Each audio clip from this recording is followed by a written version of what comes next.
welcome. You're watching Budget Curtain Raiser on Moneycontrol. I'm Sakshi Batra. Well, the big budget day is here and all eyes are on Finance Minister Nirmala Sitharaman, who will be presenting the Union Budget 2019 today. Well, the wish list is long as usual and it has come from all sectors of the economy as well. And ahead of the budget, economists, market veterans, as well as members from India Inc. have actually spelled out concerns on the slowing economy, the dire need to revive the consumption slowdown that we are seeing, and also to address the agrarian crisis. On this show today, I have with me Gaurav Choudhury, is the Deputy Executive Editor of Moneycontrol, and who's going to tell us what is likely to really come out of Union Finance Minister Nirmala Sitharaman's briefcase today. Thanks a lot. Good morning, Gaurav, for joining in. Well, we've seen the big interim budget before this as well, a landslide victory for the BJP, and today is the big budget day. Expectations are huge as usual, and I want to understand what can the salaried or the middle class first of all expect on the tax front? I don't think the big bang direct tax reforms or on income tax side is going to come in this budget. Sure. The government is awaiting a report of the Direct Taxes Committee, which is going to submit its report only by the end of this month. But having said that, the government will have to demonstrate its intent that it clearly cares for the middle class and the salaried class and the fast consuming class, essentially, which keeps the Indian economy moving, because the Indian economic growth stories primarily is built upon the edifice of consumption. Yes. And that, so households will have to be goaded and encouraged to spend. And they can only spend when they have more money in their pockets. Right. So one way of doing that, and one of the surest ways of reviving an economy, which is in the middle of a consumption slowdown, and that we have seen because people are buying fewer cars, and consumer goods are flying off shop shelves at a much slower pace than the government or even industry would have loved to. So how does the government give more money in the hands of people? One way of doing that is to give them tax breaks. So I expect at least in the lower income band, some kind of tax relief. Don't be surprised if the income tax exemption limit actually goes up from 2.5 lakh to 3 lakh rupees, right. Which is which is a rise of 50,000. Although there has been demand of raising it to 5 lakh rupees, I don't see that happening in this budget.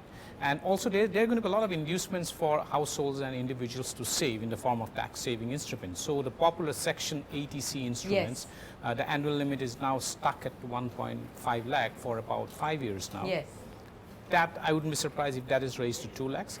Likewise, housing needs a real boost, and that it's an activity that also generates a lot of hiring. So the government will be keen to ensure that people buy more houses, and one way of doing that is to induce them to take more home loans to buy and make interest rates tax savings.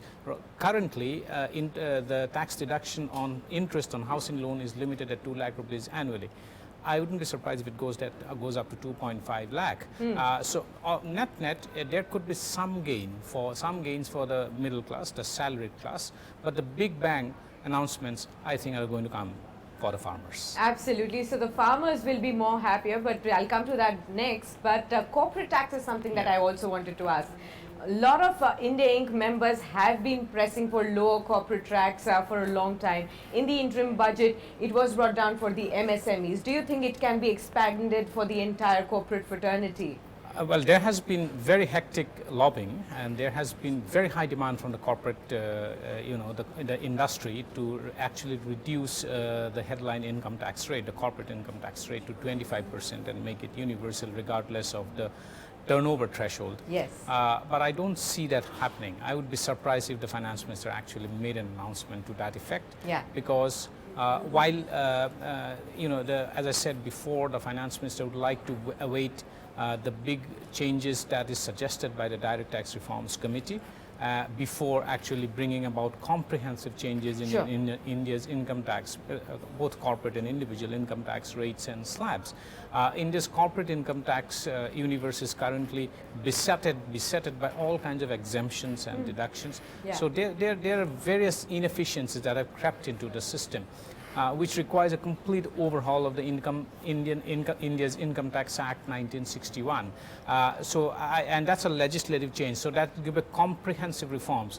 I don't see that happening in this budget because government will await the direct tax reforms committee's report, upon which it would like to bring it to Parliament and go through a process of consultation, because this is legislative change and it's also a systemic change.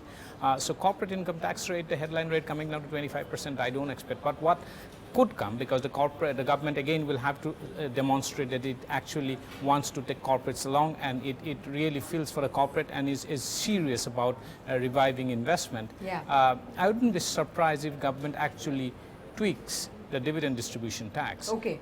If that comes about, that could be a big positive for many corporates. Anything on MAT?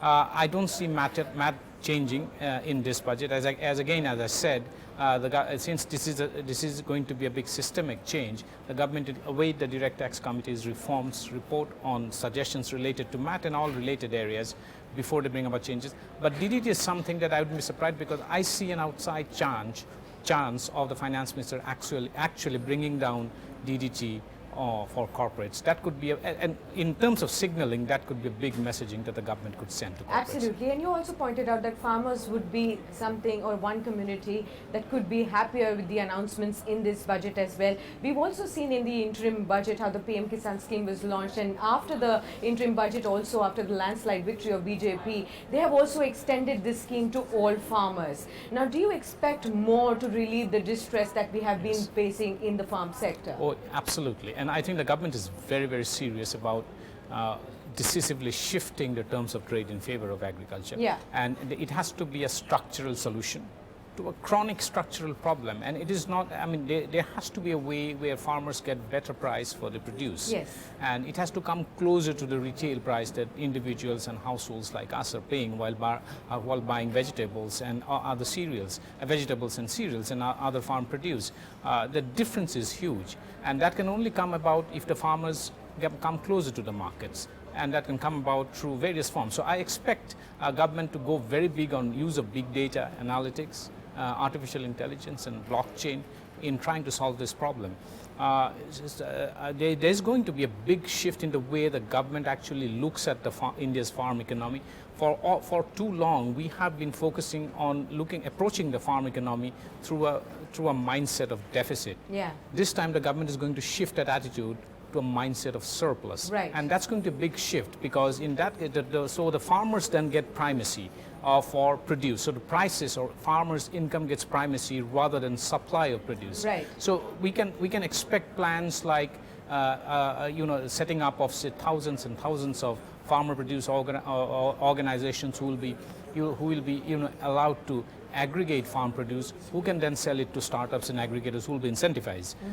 Then we can expect something like a national warehousing network along highways, which will be probably supplemented by something called the village storage scheme. Yeah. So if a farmer is producing perishables, so for instance tomatoes, now if there's a glut and if there's abundant supply, there have been situations, and most recently also in recent years also, where farmers were forced to dump this in mandis because there were no buyers, and that brought down the prices collapsed. So and to the extent that farmers were not even able to meet their basic expenses like fertilizer and input costs and seeds, and also not to talk about loans. If there's a storage scheme and if there's a national warehousing network along highways, farmers will be, that will enable farmers to store it in these, and then when the price and in a more conducive environment, they can sell it at a better price. Yeah. I also expect this national warehousing scheme, the receipt of these, the warehousing receipt of these, to enable farmers to borrow more money.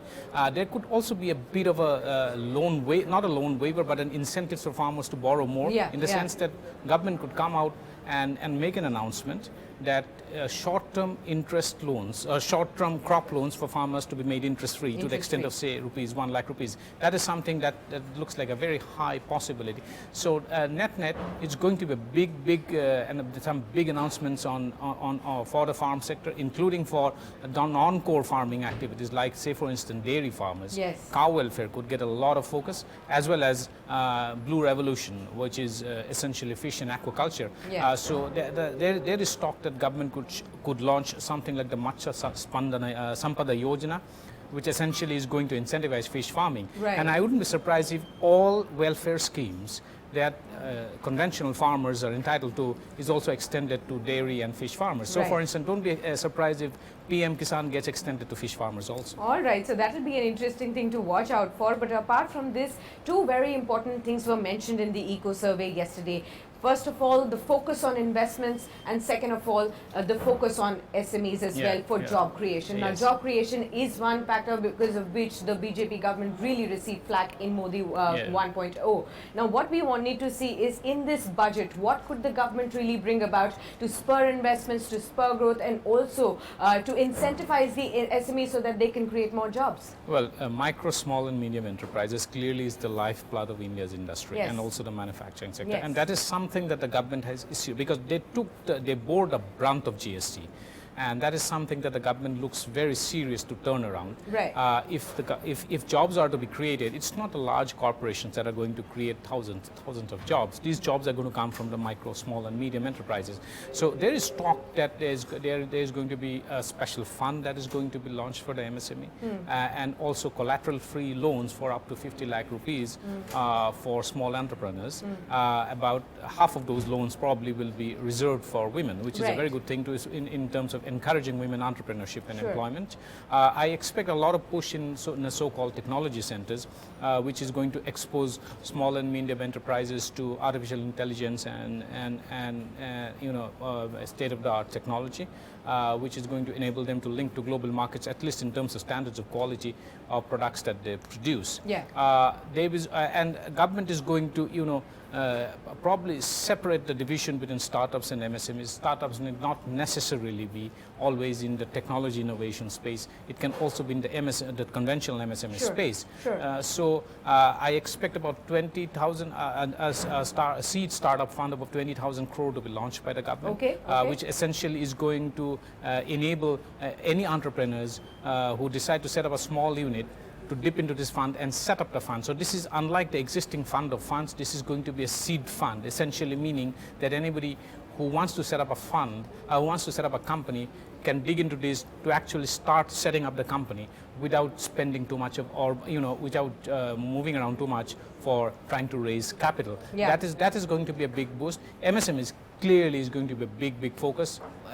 Just like the government is going to focus on farmers, MSMEs also is a big focus area for this government. Absolutely. And Gaurav, lastly, I have to ask you about the fiscal situation that we are in right now. The one number that all of us watch out for is the fiscal deficit number. It was overshot slightly in the interim budget, brought at 3.4%. Will the government be able to meet it? If not, how much can the government overshoot it? How much room do we have? And what kind of situation will develop later on? Yeah, so that is one big number that everybody is looking, especially the bond and equity markets and also the currency markets. In the interim budget, government said at 3.4% of GDP. But after that, the interim budget was presented on 1st of February. But after that, we now have the actual tax collection figures, and that have really fallen short. Not by a big margin, but it definitely has fallen short of what the government had estimated even in February, which was actually lower than the budget estimates of the previous year. So that is something that the government is wary of. So it's going to call for a rejig in the tax collection estimate. So expect the finance minister to give you revised tax collection estimates for 19-20 based on the actual estimates of 18-19. So that means tax collections as estimated in February is probably going to be lower as seen in July. That could obviously have a bearing on the fiscal deficit.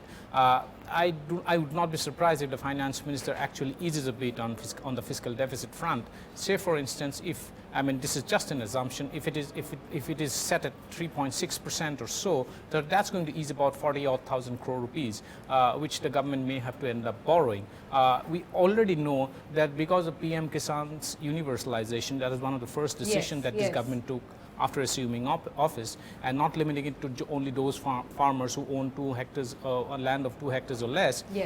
Is going to cost the government about 13,000 crore extra. So that money will have to be factored in. So that's an additional expense compared to what it had anticipated in February. So that is anyway that is going to have a bearing on the government's fisc. So whether the government actually ends up borrowing that amount of money or raises it through various sources is something only we'll have to wait and watch. But clearly there's a lot of stress on the fisc, and if the welfare commitments are to be met, and given the fact that tax revenues have have not shown the buoyancy that it had, as the government had expected while presenting the interim budget. I think I think the finance minister may ease a bit on the fiscal deficit front, which the bond and equity markets will look at it with a great degree of trepidation. Absolutely. Thanks a lot, then, Gaurav, for sharing all that insight with us. Well, it is a big day. There's a tightrope that Nirmala Sitharaman will have to walk between achieving higher growth and also containing the fiscal deficit at under 3.4%. Will that happen or not? The expectations are huge from the first budget of Modi 2.0 after the landslide victory that they have achieved.